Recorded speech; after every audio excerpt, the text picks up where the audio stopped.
So you paid Limo Land almost $50,000 total. And you think that was a good use of the money that people donated to you in JMMI? Well, I mean, the banks certainly have looked at that on our books as good because it has an appraisal value of almost $200K. David Taylor, he is the subject of this. He's 53 years old. He says he owns these call centers. That's what they're called, not only here, but in Tampa and Houston as well. He also says, at least according to the indictment, he is an apostle, and Jesus is his best friend. That's never too much, never too much, never too. This is. Thank y'all for tuning in to another episode of Never Too Much Podcast. I'm your host, Murph Big Brother Almighty. And yeah, I just had a birthday. Thank y'all for all those birthday wishes. Salute. I appreciate that. Man, first off, random thought. People with pets, if you're homeless or your house is filthy, shame on y'all, man. I'm so sick of seeing people with these filthy houses and no home walk around with these pets, man. Because somebody would pick these pets up if it wasn't for y'all around, man. If somebody would pick up a stray or something if y'all wasn't around, man. Just a random thought. But anyway, I'm outside on Almighty Estates today. I figured I'd shoot it outside. It was a beautiful day. Celebrate my birthday, you know what I'm saying? And I appreciate everybody hitting the Cash App. I appreciate everybody's support. I just wanted to tune in real quick with you, just touch on a couple things I saw going on and just give y'all a couple updates. Man, I got a good one for y'all coming up. But first, I want to talk about some things, man. I want to talk about this guy I saw that's been popping up in the news, and I think he got locked up yesterday. Let's talk about this guy, David E. Taylor, the so-called man of God. But I heard he got indicted. See, seems like the main ministry seems to be laying out the hands on the people, and they wouldn't ask him to be touched, bruh. You know what I'm saying? This man was out here running a sex cult like it's a church youth retreat. That's not cool. See, bro built his whole empire off of Krispy Kreme visions and divine revelations, right? But that just so happened to involve hotel rooms, luxury cars, and a woman calling him Daddy Prophet. I'm sorry, but if the Holy Spirit is driving Bentleys and financing Gucci belts and all that type of stuff, getting them little pretty Louis Vuittons and all that Balenciagas and all that, he reading the wrong Bible, because I think it say that the rich man's chances of getting in is like the eye, getting a camel through the eye of a needle or something like that. Anyway, let's check out the video and then we're gonna talk about this real quick. Also new tonight, an elaborate religious human trafficking case that spans the country but starts in Taylor. And let's get right to Fox News' Charlie Link to joining us live from one of 3 properties raided by the feds today. What did you learn here, Charlie?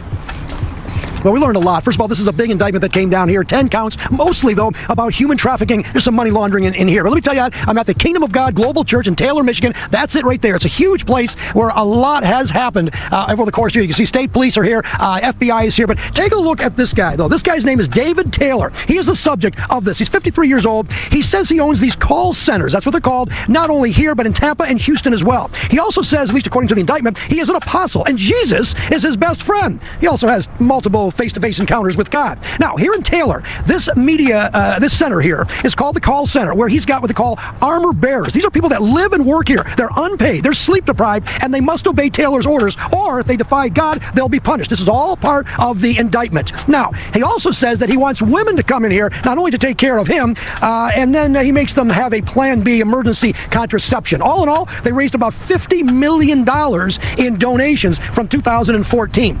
I'm going to show you a little video over here of some reaction from people around the country that are affected by this guy, Taylor. Take a look.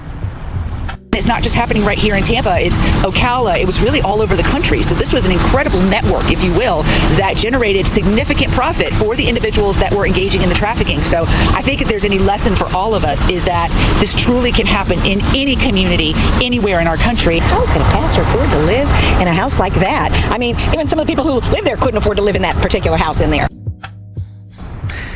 All right, now what did he do with all this money? Well, he lived in an elaborate lifestyle, as you saw from Tampa. That's a huge 28,000 square foot mansion. He also bought Bentleys and Mercedes-Benz and a whole bunch of other things. He was arrested in North Carolina, and then he likely will be brought up here in Michigan. That's not decided yet, if he is convicted of the most serious charge, although they're all 20-year felonies. I am live here in Taylor. I'll send it back to you.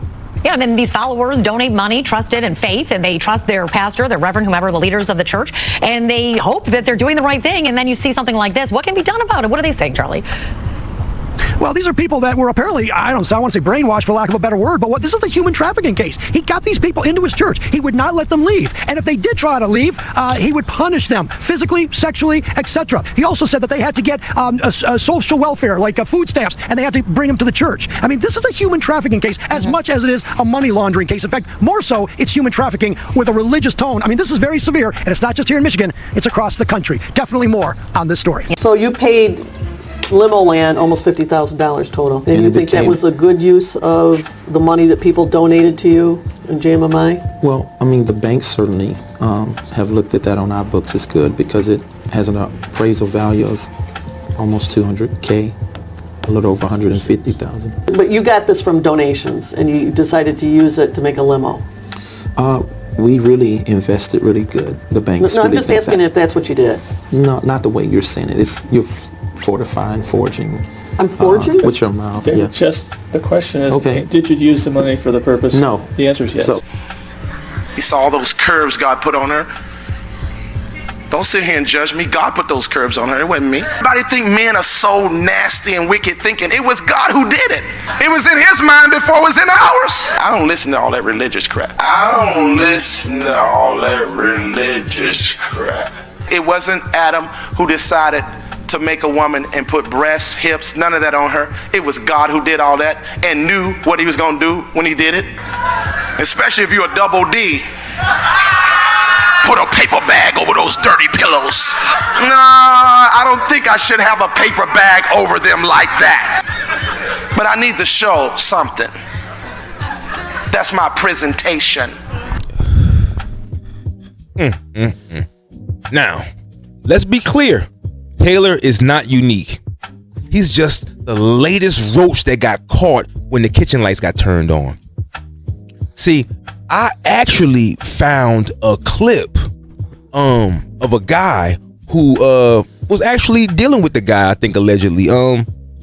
I want to show y'all the clip real quick. It's just, a little thing, 2-3 minutes. Check this out real quick, man. Let me know what y'all think about this. We'll talk about it. Having me because today I want to speak my truth. You understand what I'm saying? I want to speak what I know. I'm gonna tell you what he did to me because he did me straight up dirty, and I think he needed to go down for that. He gave me mandatory nap time because I fell asleep during his service, so I had to go to sleep in front of the congregation while the choir was singing lullabies. It was weird, but I went to sleep, so that wasn't really bad enough for him. So then he said, okay, since that's what he told me now. He gave me he said I had to fast for 30 days from Netflix because I missed the tide. So I couldn't watch Stranger Things. All I could watch was his lectures. Then he told me one time when I came late, he said, sing I Will Always Love You to the entire congregation with Whitney Houston Passion. And and he made me shine his boots, dog. He talking about it was holy water, but I don't think that was holy water between me and you, man. Pause. He was kind of nasty. Now he tried to get flirtations with my wife before because he was a great leader. I just fell back. You know what I'm saying? I thought it was hallucinating because when I wasn't clapping hard enough last week,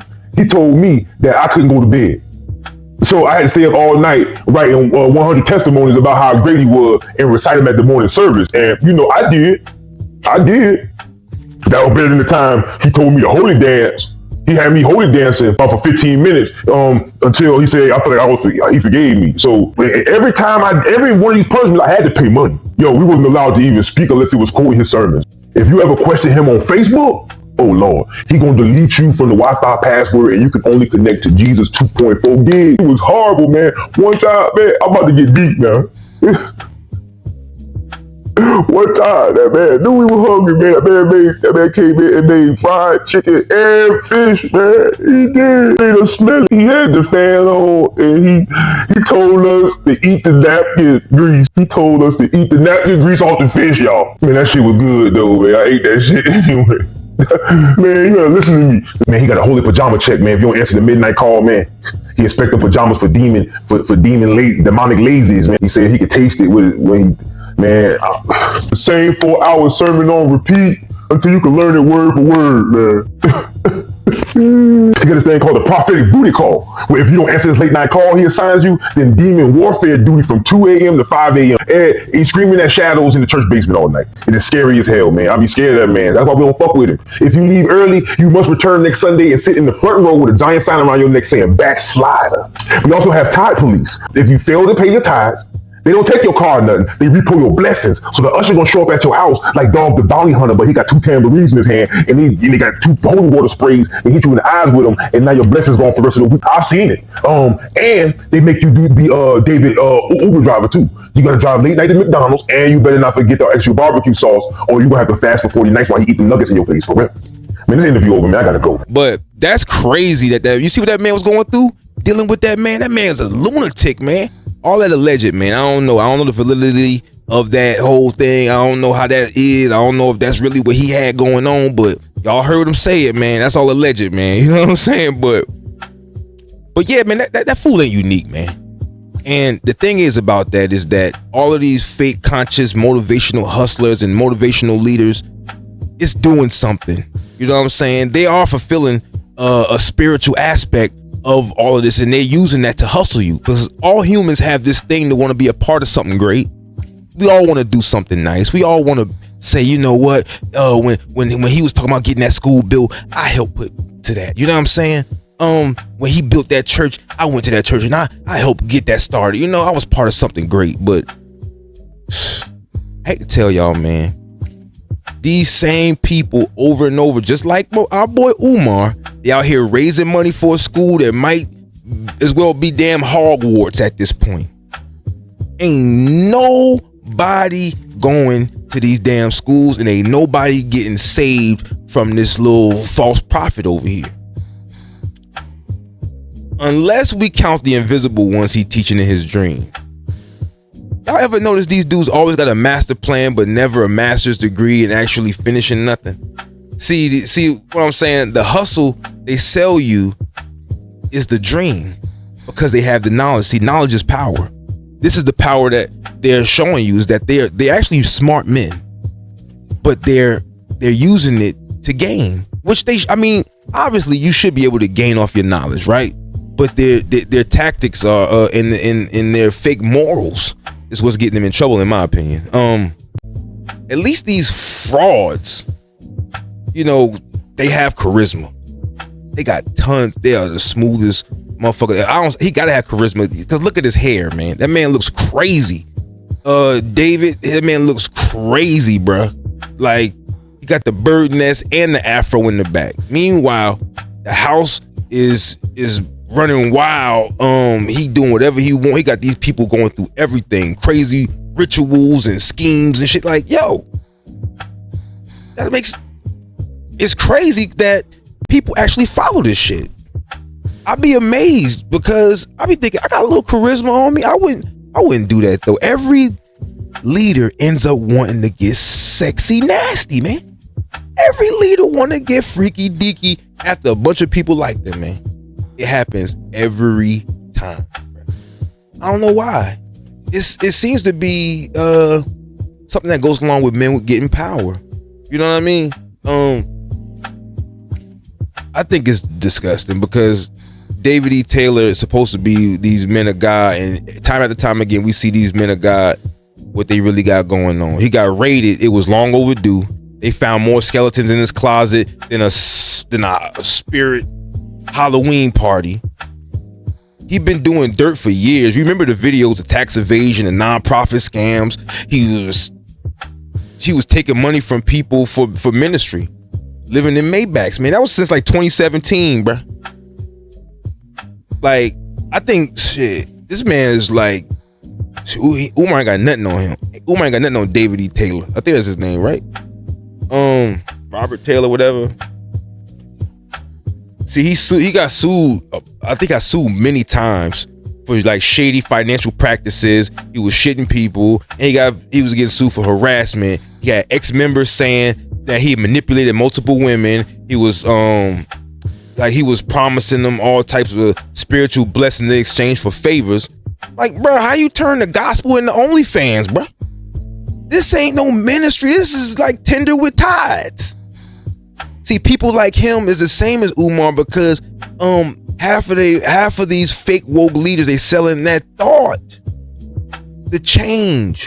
To pay me for your freedom. Sow a seed for your salvation. They got the black community buying dreams like it's layaway at Kmart. Remember layaway, y'all? Do they still got layaway? Now we got afterpay, right?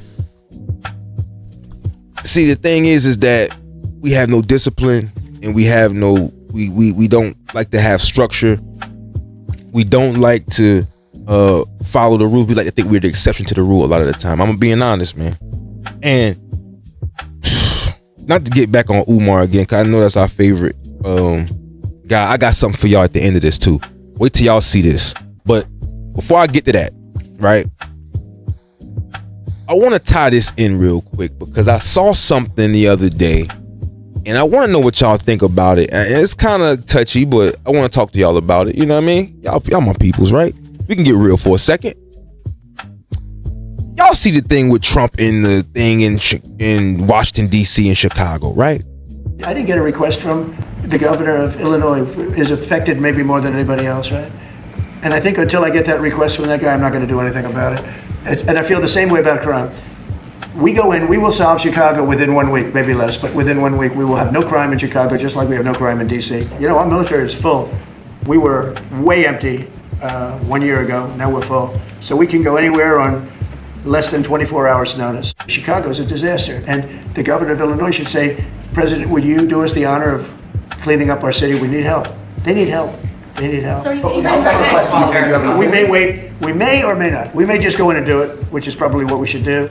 All right, 19 minutes before the top of the hour, Illinois lawmakers continue to push back against President Trump sending the National Guard to Chicago. Chicago's Mayor Brandon Johnson, very unpopular, saying this, quote, I urge our federal government to listen to the advocates, experts, and Chicagoans who are calling for resources that stop the endless flow of guns, and as well as transformational investing in housing, education, mental health, and community safety. These are the same investments that are leading to historic reductions in crime and violence throughout the recent years. But take a look at this timeline over the weekend where the city saw 36 shootings that left 6 people dead. That's progress. We're joined now by Kata Truss. She's a longtime Chicago resident and community roundtable director. So what the mayor's pointing to is murder being down 50%, robbery down 50%. But there are some really disturbing numbers when it comes to carjacking and other areas, like burglary being up, felony theft being up 46%, misdemeanor theft up 61%, and motor vehicle theft 80%. So Kata, tell me, do you guys need help?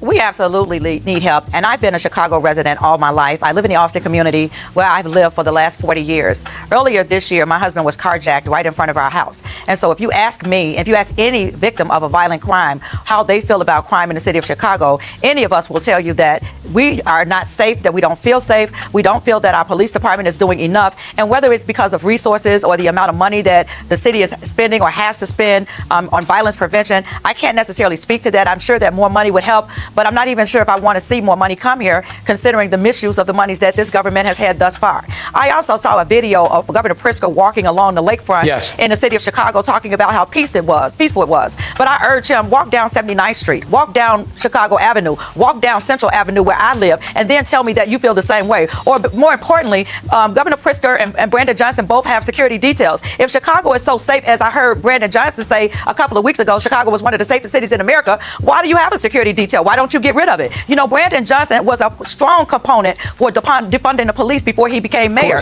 I don't see him talking about that now. Those talking points are not a part of what you hear him saying. And so also talk to those people, those business owners who are being robbed weekly and are afraid to open their businesses, don't know if their business are going to be able to survive because they're constantly being robbed. Ask those people how they feel about crime here in Chicago. Ask those 3 senior citizens who were gunned down in front of their senior building a couple of weeks ago how they feel about violent crime in the city of Chicago. And so for our elected officials to stand and to say that the city is safe and that the crime is not that bad is a myth. Also, I looked at a study. Yeah, she just dropped off. We're going to get her back in a second. She doesn't even need me here. I can understand how excited and how upset she is when someone says everything's safe and your husband was carjacked a few weeks ago. Someone says someone's safe. Take a look at this. This is Chicago's weekend shootings. I just want you to say, look, see the yellow dots? Those are all the shootings took place 7 o'clock, 10 o'clock, 10:15. This guy's telling everybody safe. And the red dots are the deaths, the shootings that result in the deaths. They are between 12 to 13,000 more cops. They need 12 to 13,000 more, and he's refusing free help from the federal government. Incredible. I see where a lot of people are giving backlash about that. I want to know what y'all think about that. I'm going to tell y'all what I think. But before I tell y'all what I think, because I've been watching a couple videos online about how people, don't want Trump to come. They feel like it's racist and this and the third. And I saw this guy on TikTok. I took his video. I want y'all to check him out because I think he puts in a nutshell why a lot of people don't want Trump to come to these black majority towns. Check this out. I need all my niggas to check in right now. I need all the Democrips to check in right now. Listen to this racism right here, cuz. I need all the Democrips to check in right now. They trying to take us out, G. Listen at this. I'm a Democrat, okay? Me and my niggas be on the block. Mind our business, cuz. What do I see up there? Trump talking about he coming to Chicago. We gotta do something about this right now. This is racism, cuz. When I'm blicking somebody up, ain't no crackers around, cuz. Ain't no white people nowhere around when I'm blicking up the block, cuz. Cause the Republic Bloods is trying to take me out, bro. What you wanna have, huh? You want some white lady running down the block jogging? They trying to say they don't want me there?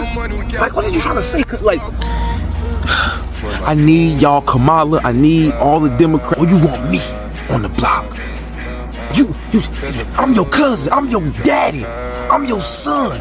If they get rid of us, cuz, what we gonna do? I'm like the exterminator around here. I'm the one who keeping it clean for real. Like, without me in the blicky blink, y'all are messing up my business. Because you want what? You want your streets clean? That's white people stuff, cuz. You want your streets clean? What you want? What you want? Go to school? Get the fuck out of here! You don't go to school. Look. They trying to take our snacks. I can't. They want to go to EPT. What I'm gonna get? I can't get no chips. I can't get no snacks out of the store.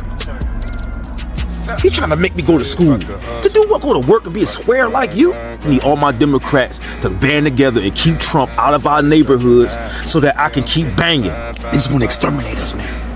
The Democrats, they the ones who love us, bro. They the ones who gonna let me stay on the block, so I need y'all to go out there and rally with the Democrips, cuz. Democrips, cuz, because at the end of the day, they the ones who letting us thrive, cuz. They keeping food in my stomach. They keeping me with rap snacks. They keeping me with Fanta, CNC soda. I'm able to hit the block, get the money, get out of jail free. These Republicans want us to go to school, want us to work hard, want me to have to start from the bottom. Man, y'all already had disenfranchised us already, man. Don't let them take our blocks, man. Don't let them take our blocks and then gentrify them. Have them with Whole Foods and apples and oranges and lettuce and shit. This man trying to convince y'all that if he clean up the neighborhood, y'all gonna go to school, y'all gonna start learning, and y'all gonna start going to work. Keep it in a buck, man. Come on, y'all. I'm working already. And I swear to God. Did you see that? Bruh. Now, this is the thing with me, bruh. On like the last episode I said before, I'm the type of person to where my money comes with rules, okay? You can't have fun with my money. I want y'all to ride with me for a second. Think about this for a second. Just think about this. So, imagine that you are another race. Because all y'all black right now. Everybody ain't black. But shout out to everybody, but the black people, I want y'all to think about something for a second. I want y'all to think about if you were Asian or you were, Jewish or German or something, right? Something other than black. And you were looking at us as a whole. I was telling my buddy, when just stepping back for a second, please just follow me. When you step back for a second and think about the fact that the numbers show that the average black person or African Americans or Moors or indigenous Americans or whatever y'all want to call yourselves, when y'all look at the numbers, right, we spend about a little over $5,000 a year on extracurriculars. Let's say a trip or some shoes or whatever. On average, about 5 bands. Meanwhile, the average household in our black circumference makes about anywhere from $50,000 to maybe $70,000 a year. Meanwhile, let's say the Asian man, he makes over 100,000, right? He spends about 7,000. And then you have white and then Hispanic who fall somewhere in between those two. So we're about off by $2,000 for spending expenses. This is what I'm saying. If I am on a cruise ship and I see black people, if I'm at the fair, I see black people. I'm on a trip to Germany, I see black people. Everywhere I go, I see black people moving and grooving and doing things that I'm doing. You know what that means to me? That means to me that y'all not doing bad because you're here. I don't think that anybody who has a diaspora or something that needs to desperately be done has the ability to go out and do extracurricular shit. Do you get what I'm saying? If I am supposed to be getting a car and I ask for money for a car and I give you money for the car and I see you online on a trip to Hawaii, do you think that that person who gave you the money for the car is thinking, well, I'm glad they went to Hawaii? Or are they thinking, I wonder if the money that I gave him or her is being spent on this damn trip? I ain't even been to no damn Hawaii. Why am I giving you something that I don't have? I thought you was about to do something important with it, and you're doing bullshit. All I'm saying is that when people see people doing things that they know they had to work hard to do, which I do too, I have to work hard to do what I have to do too, right? Keep almighty estates or whatever have you, right? This is making people believe that whatever things that you have going on simply can't be true. Because when I see somebody and they say, well, I'm having trouble with my light bill. No, you're not. Because I saw you over here at the car show throwing money, and I saw you buying drinks and all this and the third. How can you not have no money to do what you have to do? You did what you wanted to do.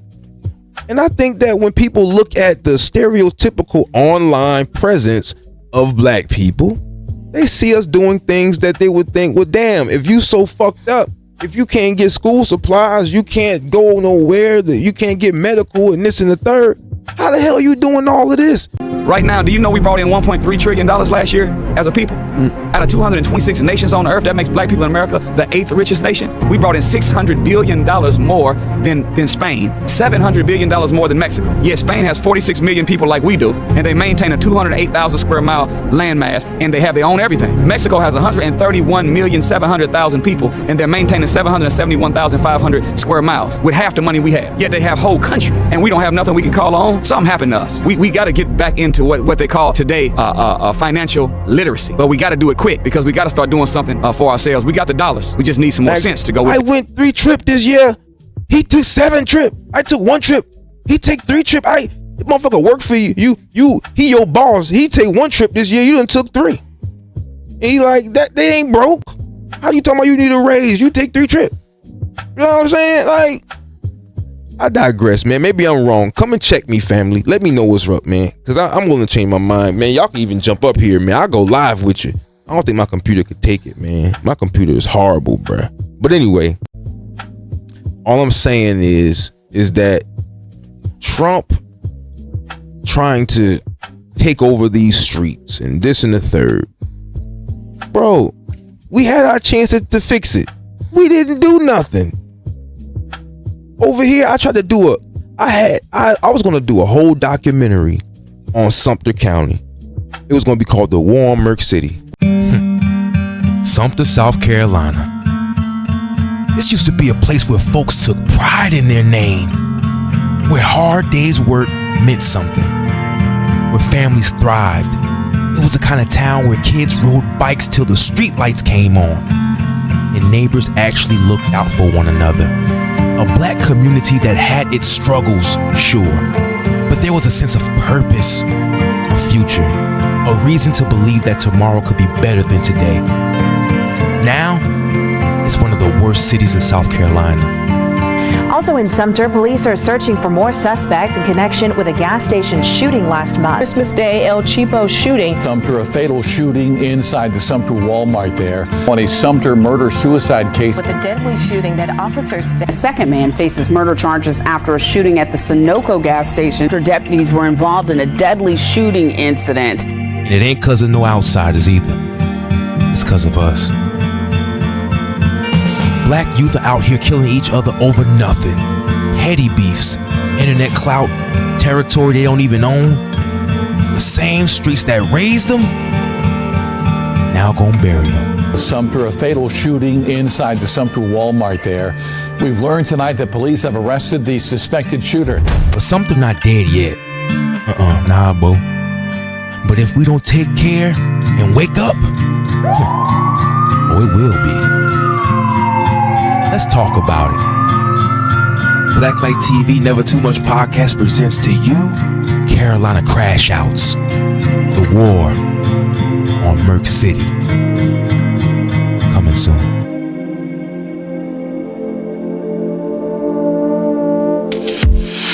It's a crime ridden, is drug infested, people shooting and killing each other left and right.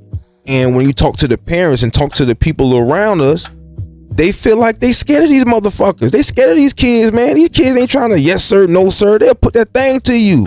They will get you up out of here. And when it gets to this point, they want you to come in and handle it with care. But they scared as hell they damn self. So what we supposed to do? We supposed to let that happen? Let that just keep going? Hell no. Call the National Guard in. Because at this point, if you can't handle your monster, who's supposed to handle this? You want this, or you want this to spill over into my neighborhood? You want me to have to put my life at risk by defending myself when I meet this little motherfucker? That's what you want, right? Because you don't want to deal with the problem, but you don't want to condemn them either. We got to stop this, y'all. We got to stop this shit, because he wouldn't have to come if we was doing what we had to do. That's the biggest conversation is why we scared of our own kids. Why we scared that our own leaders can't be trusted. Scammers in robes and suits. They mad at Trump for cleaning up DC and now Chicago, but let's be real, man. If you won't regulate your own house, somebody else will. You think I'm gonna let you just jump around in my room just because you staying there and you paying rent? You gonna tear my shit up? No. If you keep tearing it up and you don't know how to act, I'm gonna have to come in there. You ain't gonna like it when I come in there. You see what I'm saying? You dig what I'm saying? If you're not saying what I like, I don't put ads on your video. Your video get pulled from YouTube. In the story. When I was suspended for 180 days, I kept going. Why? Because I said if I need to figure out the rules. If I want to participate in YouTube, I have to follow the rules in the story. And I just think that we just need to really start trying to participate, because I noticed one thing, man, black and white ain't always skin color, it's attitude. And sometimes the attitude is what gets you fucked up. Attitude is definitely a problem nowadays, man. People think they could just do their job and go home and that's it. Nah, bro, if I'm gonna be a CEO and I gotta be here for 10 years, I gotta like you. If you ain't got a good attitude, I ain't wanna deal with it. I'd rather deal with the guy who like to do what I do. I can teach him. He got a good attitude. This egghead who talks shit all day about how good he do his job, he not coming in the boardroom with me.